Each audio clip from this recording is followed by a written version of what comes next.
Welcome to the Deep Dive. Yeah. Today, we are taking on, well, one of the most dynamic fields online, really, affiliate marketing. Yeah, it's constantly changing. It really is.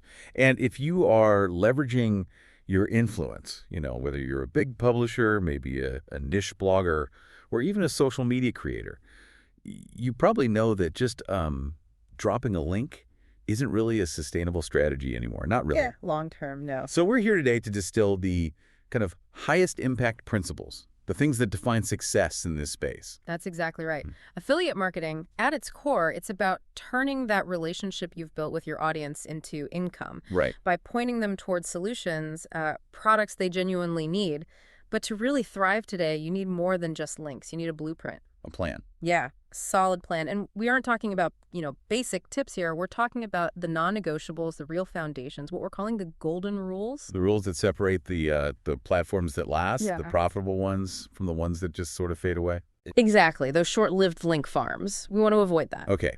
So our mission today is pretty clear then. We want to answer one central question for you listening.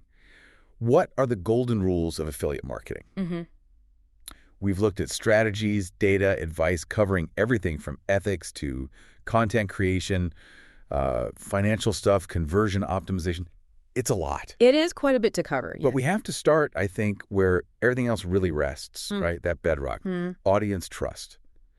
So let's unpack rule number one. We're calling it the foundational rule. Focus on value first.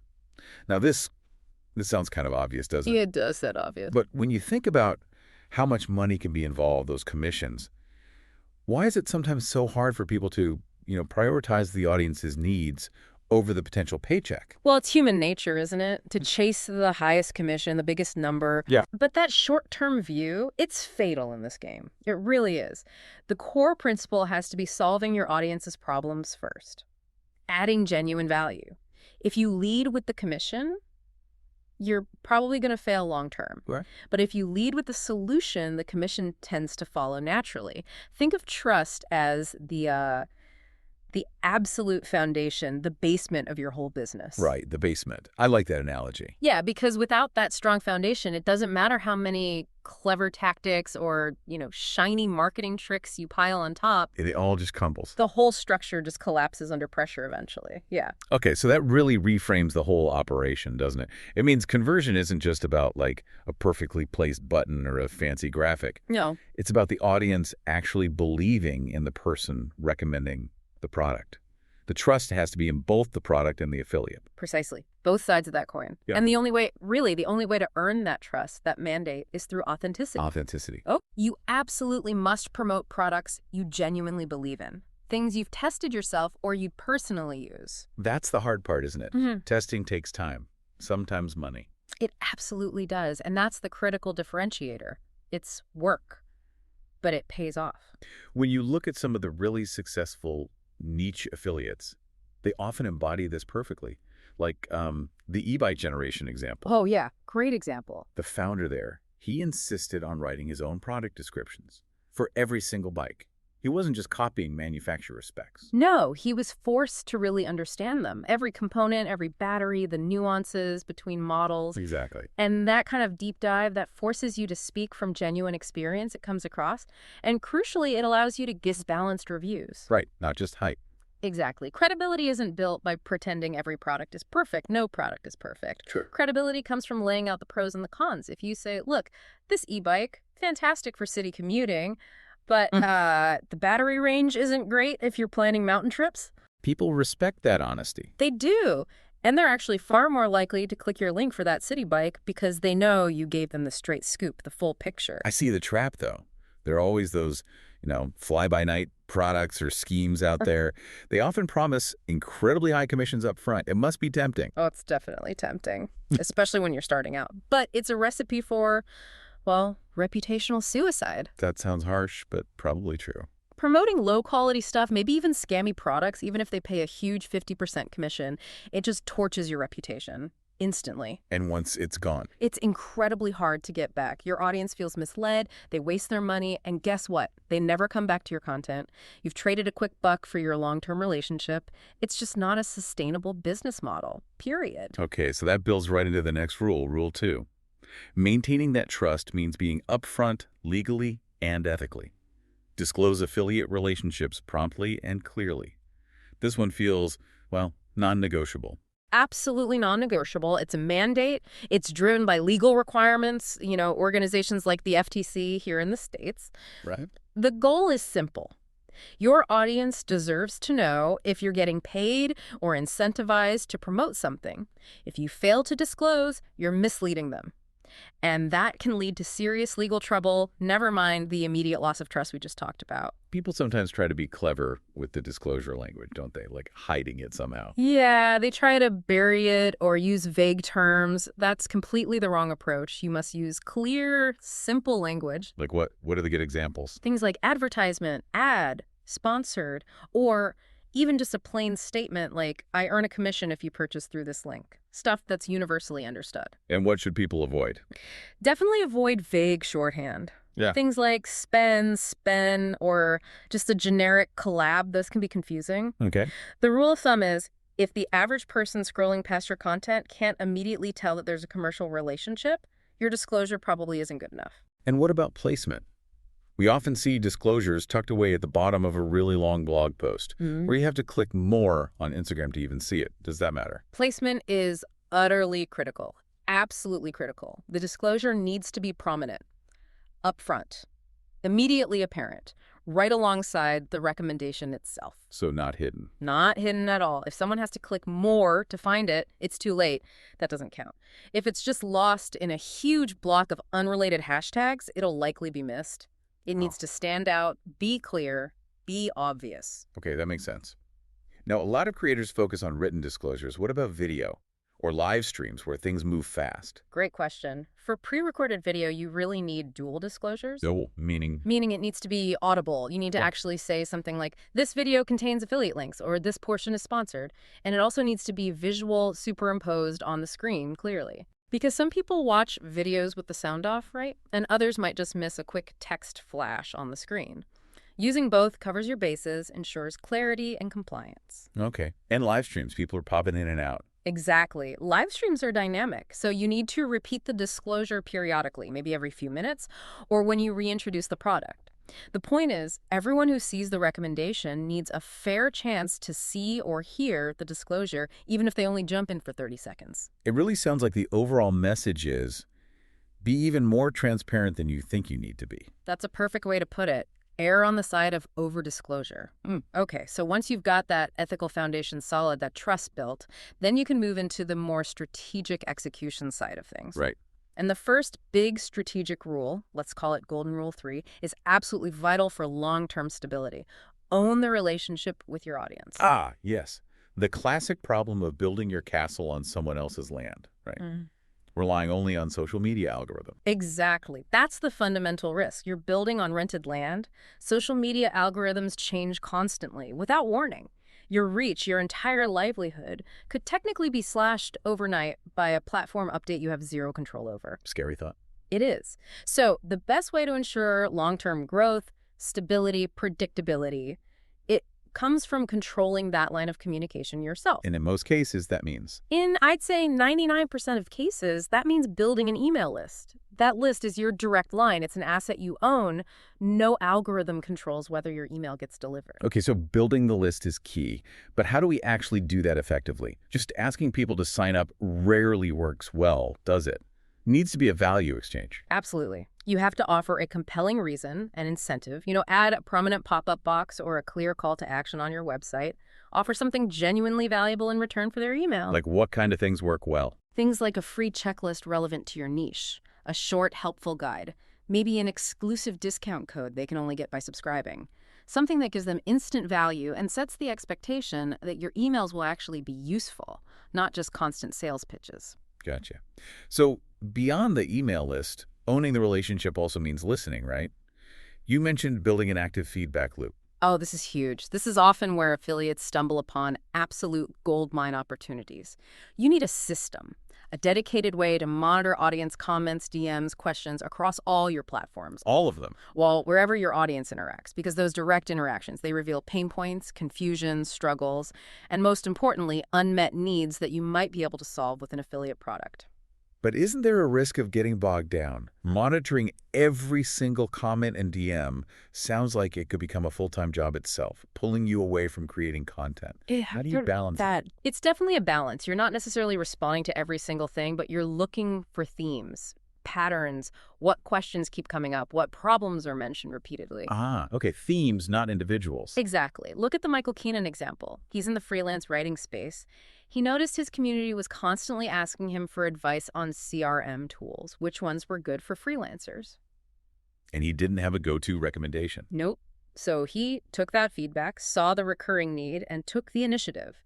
He tested popular CRM options specifically for his audience's needs, chose the best fit, and then became an affiliate for it. So he literally got paid to solve a problem his audience explicitly told him they had. Precisely. That system ensures your content, your recommendations, are almost guaranteed to be relevant and valuable because they came directly from the audience. That's incredibly powerful. And you can leverage social proof here too, can't you? Like showing you're responding to real people. Yes, absolutely. A really effective tactic is to respond to specific user questions or comments via video. You can even visually show their comment on screen. Oh, I've seen that. Yeah, saying something like, hey, got this great question from Maria in the comments section, and it's come up a few times. It instantly positions you as someone who listens, someone responsive, a trusted resource, not just a faceless brand pushing products. Nice. And finally, related to this, make sure you have a system in place. Maybe a dedicated storefront page on your site, a simple landing page, maybe even just an autoresponder email to quickly guide followers to the products they ask about. Remove the friction. Make it easy for them to find what they need through you. Establish yourself as the go-to person. Okay, so we know what the audience needs because we're listening. Now we need the actual vehicle to deliver that solution. Which brings us to Golden Rule 4. Master high-converting content formats. And the advice here seems pretty clear. You need a decent amount of content to even start. You absolutely do. You can't realistically launch a serious affiliate site or presence with just like 3 blog posts. It takes volume to establish initial authority, get content indexed by search engines, and start building traffic. How much volume are we talking, roughly? Well, opinions vary, but we often hear advice from successful SEOs, like Stacey McNaught, for example, suggesting launching with maybe 20, even 30 rigorously researched pieces of content already live. Wow, okay. So a solid foundation. Yes, that volume is critical early on. Yeah. And once you have that foundation, you need to focus that content very specifically on buyer intent. Buyer intent, meaning targeting users who are pretty close to making a purchase, not just browsing. Exactly. Targeting those money keywords, as they're often called. People who are actively looking to buy something soon. Which content formats are best at capturing that specific intent? Okay, the first one, and this might surprise some people, is actually how-to guides or tutorials. Really? Tutorials, how does that work? This format drives some of the highest converting traffic. Think about the psychology. The user is actively trying to do something right now. They need a solution immediately. Okay. The key is to make your recommended affiliate product an essential, maybe even non-optional, step within that tutorial process. Ah, I see. Can you give an example? Sure. Let's say you're writing a really detailed guide on how to grow organic tomatoes from seed. You seamlessly integrate your affiliate link for a specific brand of organic fertilizer right at the step where fertilization is needed. The user needs that fertilizer to complete the task they're currently focused on. So the product isn't just mentioned on the side, it's integral to the guide's success. Exactly. It's part of the solution itself. Okay. Next highly effective format. Play it on me. Product roundups. Best lists. Ah, yes. Best noise-canceling headphones for remote workers, or best hiking boots under $100. Stuff like that. Precisely. Yeah. These work so well because the reader is already in the evaluation phase. They know they need headphones or boots. They're just trying to figure out which one. They're not just learning about noise cancellation. Makes sense. They're comparing options. Right. And these roundups naturally contain multiple product links, which instantly increases the statistical odds that the reader will click at least one of your affiliate links. Think about sites like The Wirecutter. They basically revolutionize this model. Their entire business is built on these curated lists for high-intent consumers. Right. And the third key format. Product comparisons versus articles. Okay, like Samsung S21 versus iPhone 12. Exactly. This type of content attracts probably the most qualified reader They've already narrowed their choice down to two specific options. Someone searching for that is like 99% of the way to making a purchase. And the beauty is you might earn a commission no matter which one they choose if you link to both. That's the ideal scenario, yes. Now, to make these comparison articles really effective, you must use brief, easy-to-scan side-by-side comparison tables. Don't make them read paragraphs to find the key differences. Exactly. Nobody wants to do that. No. Research what matters most to your audience for those products. Maybe it's battery life, price, camera quality, whatever. Check consumer reviews to see what people actually care about. Highlight those top 3 or 4 features clearly in the table right near the top. It helps them make their decision faster. That focus on efficiency and clarity leads nicely into Golden Rule 5. Optimize the content experience itself. It's not just what you create, but how you present it. Optimization is where you fine-tune everything to turn those clicks into actual conversions into cash. First rule of optimization. Your content needs to be lean, fluff-free. Cut the filler. Absolutely. Every sentence should either deliver value or move the reader closer to making an informed decision. Cut out generic introductions, background fluff they already know. Focus ruthlessly on only what the reader truly needs to know before they buy. But we know most people online are skimmers, right? They don't read every word. How do we cater to them effectively, especially in longer reviews or guides, without losing the SEO value of detailed content? Great point. You optimize specifically for the skimmer. You do this by including a concise product summary very early in the post, ideally above the fold, meaning visible without scrolling. Okay, a summary box near the top. What needs to be in it? Based on analysis of what works, this summary needs 3 key things. 1, your personal, honest opinion of the product. 2, a clear statement on who this product is actually best for. And 3, the price point, or at least a price range. And an affiliate link right there in the summary box. Yes. Putting that summary up front with the link maximizes your click-through rate from those readers who just want the bottom line and aren't going to read 2,000 words. That makes a ton of sense. They get the quick info they need, maybe click, and if they want more detail, they can keep reading. Okay, let's talk link frequency. A lot of creators worry about looking too salesy if they include the link too many times. Yeah, it's a common fear, but you often need to get over it within reason. You generally need to increase the frequency of mentioning the product and placing the affiliate link. Successful, high-converting content often mentions the core product maybe 4, 5, 6, even 7 times throughout the article or video. 7 times, really? Think about the old advertising rule of 7. Consumers often need to see or hear a brand name or message around 7 times before it really sinks in and they feel ready to act. You're essentially reminding them, gently, repeatedly, that the solution they came looking for is right here, available through your link. Okay, so strategic repetition, not just spamming links. Exactly. It needs to feel natural within the flow of the content. And finally, a fantastic long-term strategy, especially once you've built some authority in your niche. Create a dedicated resource page. Like a recommended gear page or tools we use. Precisely. As you build up a library of individual reviews and guides, you need a central hub to consolidate them. Create these resource pages. But here's the key optimization. Use secondary calls to action, CTAs, on this central page. Don't just link directly off to the merchant site from the resource page. So link back to your own detailed reviews first. Yes. Link back to your high-converting review articles or tutorials from the resource page. This is crucial for controlling the user journey, for funneling. It keeps the reader on your site longer, moving them deeper down the awareness and consideration funnel, warming them up until they are ready to click the purchase link within your detailed review. You guide their journey rather than just sending them away immediately. Okay, so we've covered the ethical foundation, listening to the audience, creating the right content, and optimizing it. Now let's move into the rules for making this a sustainable business. Starting with Golden Rule 6. Diversify and minimize financial risk.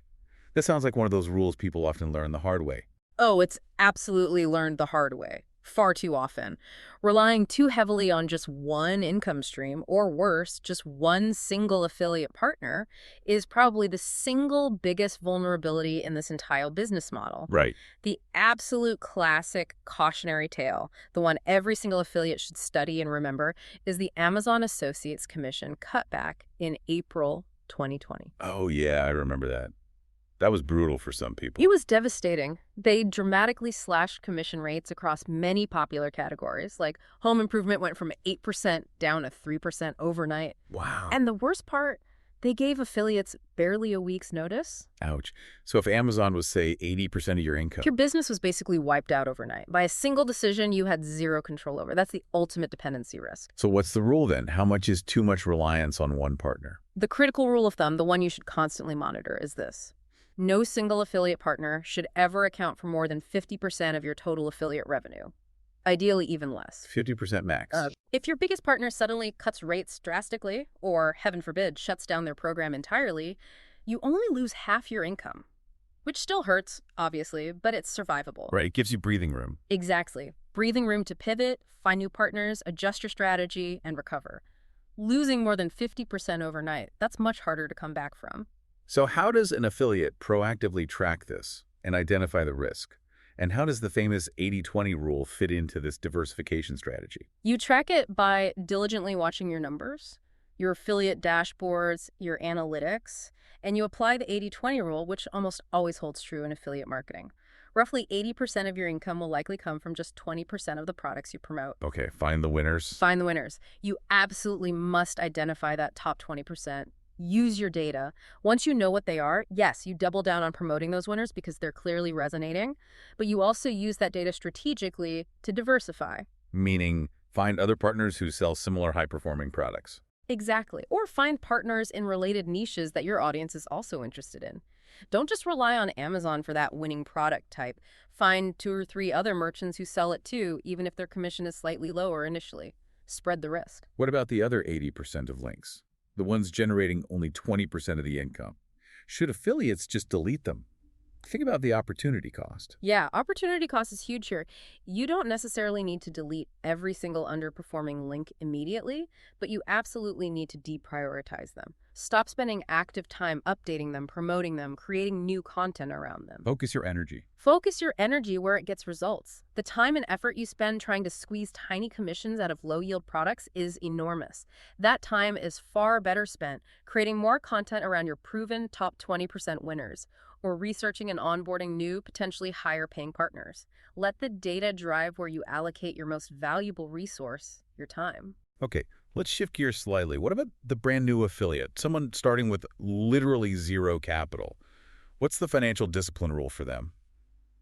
Cash flow first, always. If you are starting with absolutely no money, you must use free traffic methods, no exceptions, meaning high-effort organic strategies. Things like sending highly targeted, personalized DMs or messages on social media, engaging genuinely in relevant online communities, building an audience slowly through valuable organic content. SEO is a long game, but it's free. You should not be even thinking about paid ads at this stage. And what if someone has a tiny budget? Say $50 or $100? Okay, with a very small budget like that, you could potentially dip your toes into some low-cost campaigns, often found on CPA networks. Okay, let's clarify that. CPA networks versus standard affiliate networks like, say, ShareASale or Amazon Associates. What's the key difference, and why are CPA networks maybe better for tiny budgets? Good distinction. CPA stands for cost per action, or sometimes cost per acquisition. Unlike standard affiliate programs where you typically only get paid when someone makes an actual sale, which is a high bar for conversion. Right, they have to spend money. Exactly. CPA networks, like Max Bounty or Ads4Do, for example, often focus on different kinds of actions. Things like generating a lead, getting someone to fill out a form, an email sign-up, or maybe installing a free mobile app. Ah, so lower commitment actions for the user. Precisely, because the barrier for the customer to take the desired action is much lower. They often don't have to spend any money. These types of campaigns can be easier to get conversions on quickly. And the campaigns themselves often require less upfront ad spend to test. This makes them a potentially good starting point for learning the ropes of conversion optimization and paid traffic on a really tight shoestring budget. That's a really important distinction. Yeah. It's like getting the audience used to taking some kind of action based on your recommendation before asking for the bigger commitment of a purchase. Okay, let's move to Golden Rule 7. Maximize conversions with strategic promotion. We've got the traffic coming in. We've got the great content. How do we actually encourage the buy now decision? Yeah, this is about adding that extra nudge. The secret weapons here are usually timing and urgency. Timing and urgency. You absolutely must plan your promotional efforts proactively around key seasonal campaigns, times when people are already in a buying mood. Like Black Friday, Cyber Monday. Exactly. Black Friday, Christmas, Valentine's Day, back to school, Mother's Day, whatever fits your niche. During these peak periods, buying demand is already naturally high. Your job is to layer urgency on top of that. How do you create that urgency effectively? You use classic FOMO, fear of missing out tactics, and timely messaging tied to the event. Things like, sale ends tonight, but last chance for guaranteed holiday shipping. Only 10 spots left at this price. You need to give people a clear reason to buy now rather than later. And discount codes. We touched on them for list building, but how do they fit strategically into maximizing conversions during these campaigns, or even just day-to-day? Discount codes are super powerful, especially for converting people who are interested but still kind of sitting on the fence. Maybe they haven't tried the product before. Makes it less risky for them. Exactly. Now, the key here is to try and get exclusive codes from your partners whenever possible, not just the generic ones everyone else has listed on coupon sites. Why exclusive? An exclusive code makes your audience feel special. Yep. It's a unique piece of value you are providing. Once you have a code, exclusive or not, you spread it everywhere. Your email list, social media posts, maybe even a banner on your website. But here's a pro tip. Add keywords like discount, coupon, promo code, or sale directly into the meta descriptions of your main review pages for those products. For SEO. Precisely. This helps you capture that highly motivated search traffic, the people who've already decided they want the product and are now actively searching Google specifically for a deal before they buy. You want your review page to show up for those searches. That's clever. Turning your review into an asset for deal hunters, too. Yeah. Okay, this implies needing a pretty sophisticated cross-platform strategy, right? You can't just blast the same link and message everywhere. No, definitely not. You absolutely must tailor your content and your promotion to the specific channel you're using. Example. Okay, say you create a really in-depth 10-minute review video for YouTube. You shouldn't just post that same video link on TikTok. Instead, you should repurpose that long video into maybe 4 or 5 short, punchy, bite-sized clips for TikTok or Instagram Reels, each highlighting a different key feature or benefit. Different angles for different platforms. Exactly. And critically, use all the native features each platform offers. Instagram shopping tags, link stickers and stories, shoppable pins on Pinterest.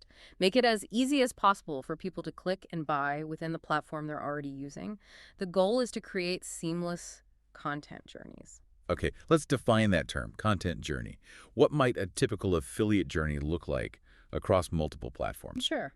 A common journey might start with an awareness piece. Maybe that quick, engaging TikTok video we mentioned, just introducing the product or problem. Then that short video uses a native feature, like a link sticker or a call-out, to redirect the interested user to a more detailed consideration piece, maybe your full YouTube review or your in-depth blog post. Okay, warming them up. Exactly. And then finally, the user moves towards the conversion, perhaps triggered later by an email you send to your list, reminding them about the product and offering that exclusive discount code. See?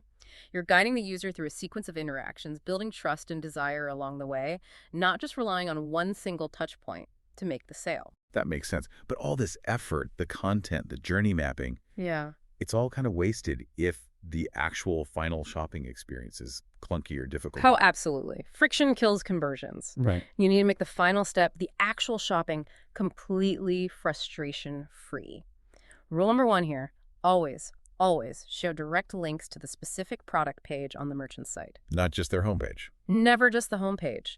Sending someone to a generic homepage forces them to search for the product all over again. That introduces friction, confusion, and people just drop off. You lose the sale. Direct link to the exact product every time. Okay. And also make it easy for people to find all your recommendations in one place. Use those dedicated affiliate storefront pages we talked about, or even simple link aggregator tools like Linktree or beacons in your social media bios. Gather everything together so your audience sees you as the ultimate organized resource hub for your niche.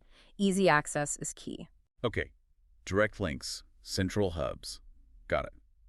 Now for Rule 8, which feels like the analytical engine driving all this. Measure, test, and negotiate for growth. Let's start with the constant testing. Yeah, if you're not testing, you're guessing.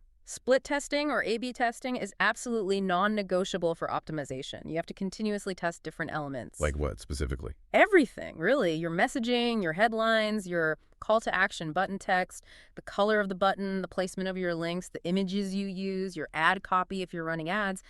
It's genuinely not uncommon for a slightly different headline, or maybe changing buy now to learn more, to result in a conversion rate that's double, triple, maybe even 10 times higher, or sometimes 100 times. Wow. You just don't know what resonates best with your specific audience until you test different approaches against each other. You need data, not assumptions. So what are the absolute key metrics, the key performance indicators, KPIs, that affiliates need to be obsessively tracking, beyond just counting clicks, obviously? Clicks are just vanity if they don't convert. You absolutely need to track clicks, yes, but the most important metric is your conversion rate. What percentage of the people who clicked your link actually ended up buying? That's paramount. Okay, conversion rate. What else? Also crucial is tracking your earned income per click, EPC. How much money, on average, do you make every time someone clicks one of your affiliate links? This helps you compare the profitability of different products or partners, even if their commission rates differ. Gotcha. Conversion rate and EPC. And the goal of tracking all this meticulously. The goal is data-driven prioritization. You use this data to figure out precisely which specific products or product categories are the most popular and the most profitable for you. Once you know your winners, you know exactly where to double down your content creation efforts, your promotional focus. And just as importantly, you know which low-yield products need to be deprioritized or maybe even dropped altogether. Stop wasting time on things that don't sell. Okay, so once you have that performance data, solid proof of the sales you're driving, you suddenly have leverage, right? How do you use that data to negotiate better deals? That data is your strongest negotiation tool. It's your currency. When you can go to an affiliate manager or a brand partner, not just as one of thousands of affiliates, but with concrete numbers, like, hey, look, last quarter, my specific content drove $50,000 in confirmed sales for your product with an average conversion rate of 15% for my traffic. When you can show that level of value, you move beyond being just a passive participant in their standard program. You become a proven, valuable asset to them. And at that point? At that point, you absolutely should negotiate. Ask for a higher commission rate. Ask for exclusive promo codes for your audience. Maybe ask for early access to new product launches.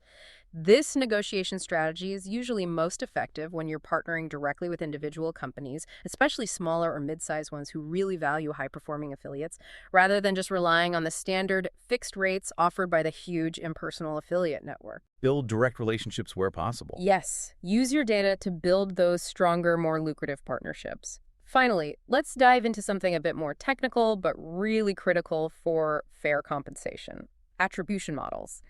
Most affiliate programs still default to last-click attribution. Why is this often a problem for content creators, and what should affiliates be pushing for instead? Okay, yeah, attribution is huge and often misunderstood. Last-click attribution means exactly what it sounds like. 100% of the commission credit for a sale goes to the very last affiliate link the customer clicked before they made the purchase. So even if my detailed review convinced them to buy 3 weeks ago. Right. If they then clicked on a simple coupon code link from a different site right before checking out. That coupon site gets the entire commission. Under a strict last-click model, yes. That's the problem.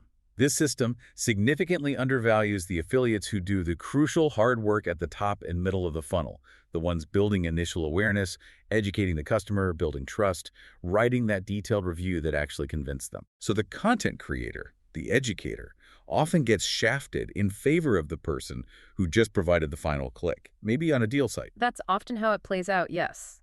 Which is why knowledgeable affiliates need to advocate for more advanced attribution models. Things like multi-touch attribution or weighted attribution. Okay, what do those mean? These models recognize that the customer journey usually involves multiple touch points, multiple interactions with different affiliate content before a purchase happens. A multi-touch model might assign credit across several touch points.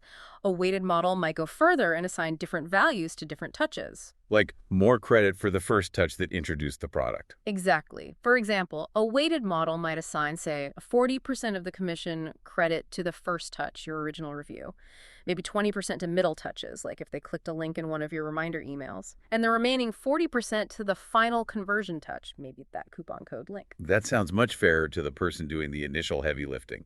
It is. But if you're going to advocate for this with a partner, you need to be able to prove your value earlier in the funnel. You need data. What kind of data points would I need to collect to show a brand that my, say, YouTube review deserves that first touch credit, even if the final click came from somewhere else? You need to track more than just clicks from that review. You need engagement metrics associated with awareness and consideration. Things like average time people spent reading your review page, Yeah. average watch duration for your YouTube video, maybe internal site behavior. Did the person who watched your video then visit 3 other related pages on your site? Show they were genuinely engaged by my content first. Precisely. If you can demonstrate to the brand, look, data shows 60% of the customers who eventually converted, even if the last click was a coupon, initially watched my YouTube review for an average of 8 minutes, you make a powerful case that you initiated that customer journey. Advocating for these fairer models not only ensures you get paid properly for the value you create, but it also gives you much deeper insights into which types of your content are most effective at different stages of the buying process. Okay, that focus on sophisticated data and fair attribution really brings us into the advanced strategies for long-term success. Let's talk Golden Rule 9. Think big picture, but focus locally. Now, that sounds a bit contradictory on the surface. How do we reconcile having a big vision with needing intense focus? Yeah, it sounds like a paradox, but it's crucial. When you're building an affiliate platform, real success, especially early on, demands almost laser-like focus. You simply can't afford to be spread too thin trying to cover everything. Be the master of one trade, not jack of all. Kind of, yeah. You need to dominate a very specific niche, maybe a particular product category, maybe a specific type of offer, or even just master a single traffic source before you can effectively scale outwards. That intense focus allows you to become the undisputed authority in that small pond first. And that authority is what triggers the deep trust we talked about way back in Rule 1. Okay, so niche down to build authority. Yeah. But then where does the focus locally part come in, especially if you're starting to scale and maybe targeting a global audience?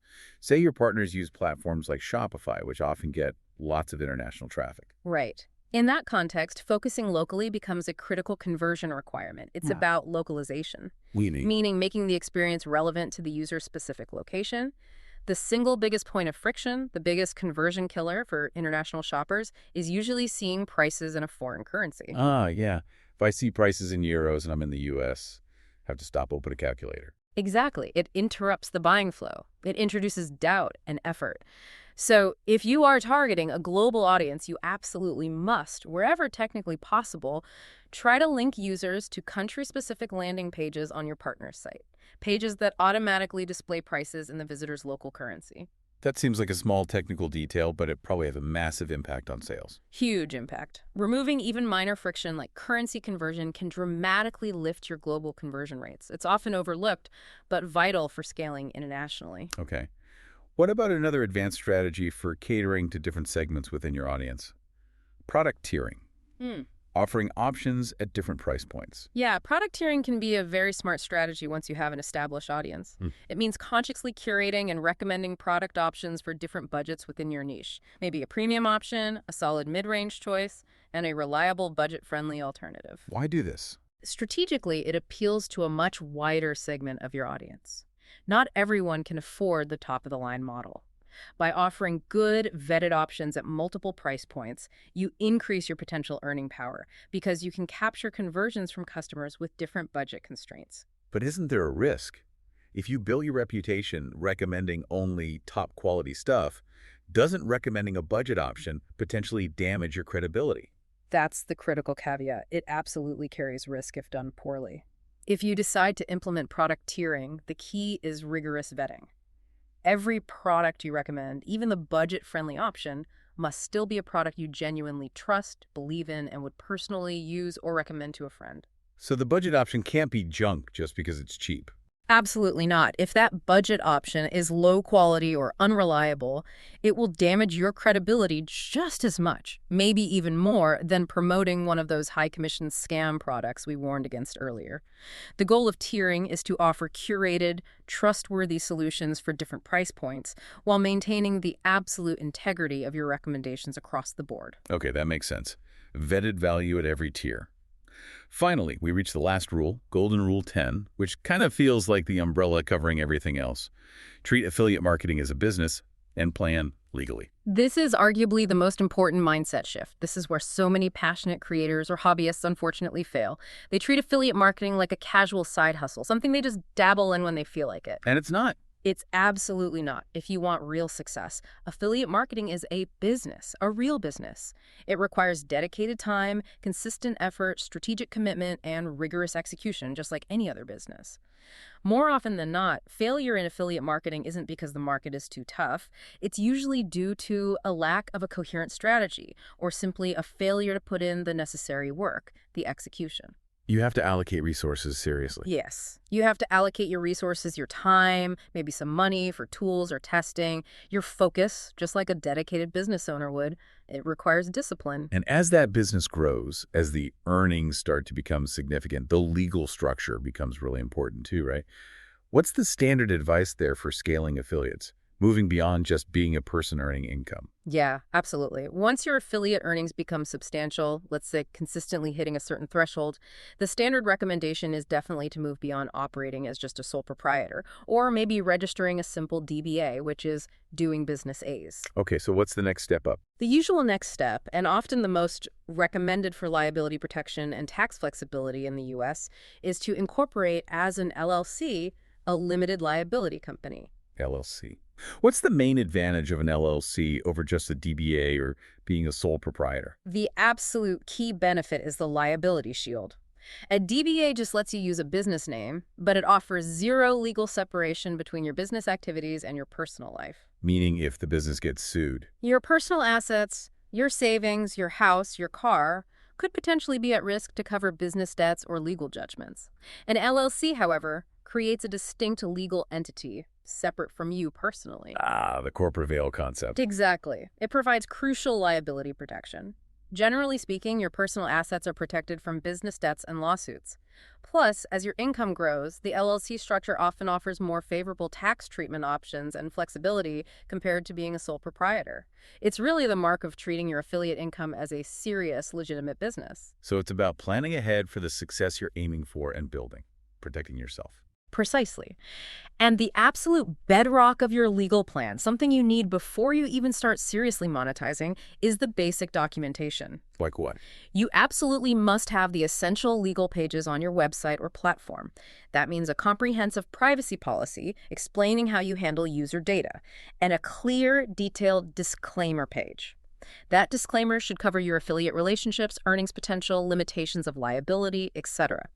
These documents, coupled with the clear affiliate disclosures we discuss for each promotion, form the non-negotiable legal groundwork that any professional long-term affiliate business needs to operate on. Okay, that really brings us full circle through all 10 rules. Perfect. If we had to distill this entire deep dive down, it feels like the success of a modern affiliate really rests on two core pillars, doesn't it? It's audience trust, built on value and transparency. Absolutely, number one. And then relentless data-driven optimization of everything you do. That's it, perfectly summarized.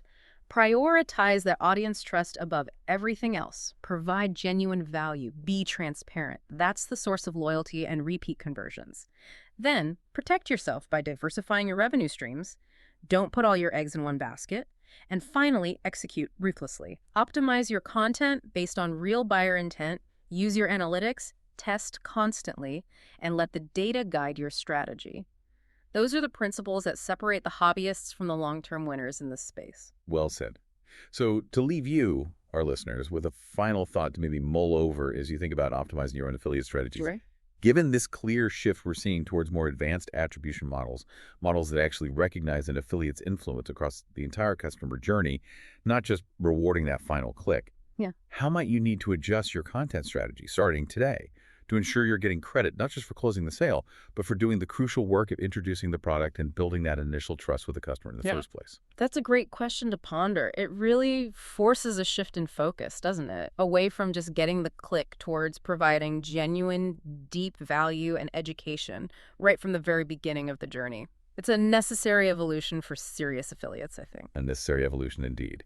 Well, this has been a fantastic deep dive into the golden rules. Really appreciate you breaking it all down. My pleasure. Lots to think about. Absolutely. Thank you all for tuning in to The Deep Dive.